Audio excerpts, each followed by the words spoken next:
Layla pretends to be rich in school, flaunting lavish gifts from her father. Her designer clothes, sparkling jewelry, and extravagant lifestyle made her the center of admiration. In reality, her father was a hardworking waiter, drowning in debt to meet her endless demands. He worked 3 jobs, waiting tables, driving a taxi, and working construction on weekends, just to send her to the expensive school she wanted. One day, Layla was boasting to her classmates, My dad just got back from another business trip. He felt guilty for not bringing me, so he gave me extra money. Want to eat somewhere? My treat. Wow, that's so cool. Let's go to Anne's family restaurant. a friend suggested. Anne smiled. Yeah, I can cover half. Layla rolled her eyes. No need, Anne. It's your family's restaurant. I got this. When they arrived at the restaurant, she felt horrified. It was where her father worked as a waiter. As they walked inside, her father saw her. His face lit up with joy. Layla, sweetheart, But Layla turned away, pretending not to hear him. Anne noticed the man's expression fall. Layla, do you know him? Layla shrugged. No, I don't. When her father approached their table, Layla's friends laughed.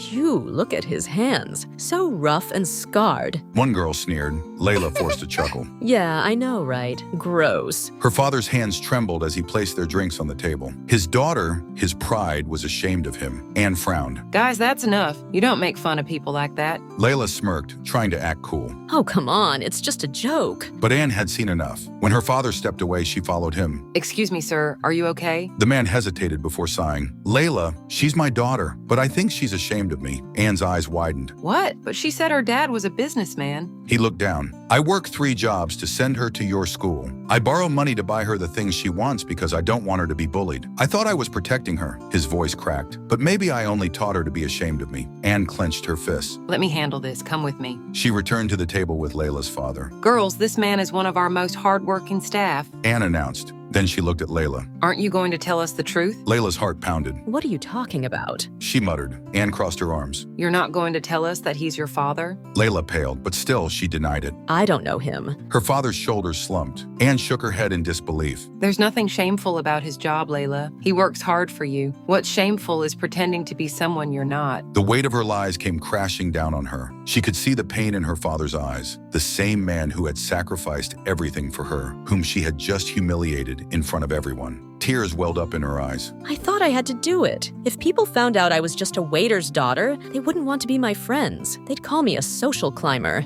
Anne scoffed. And isn't that exactly what you've been doing? She softened. Layla, I never befriended you because of your money. I thought you were genuine. Impress us not with money, but with your character. Layla broke down. She turned to her father, who had remained silent. Dad, I'm sorry. Her voice cracked. He gave her a sad smile. You never had to be ashamed of me, sweetheart. Layla sobbed. She had spent so much time pretending, wanting to be admired, that she had forgotten the one person who had loved her unconditionally. From that day on, Layla stopped pretending. Instead, she proudly introduced her father to her classmates. Because true wealth isn't found in money, it's found in love and honesty.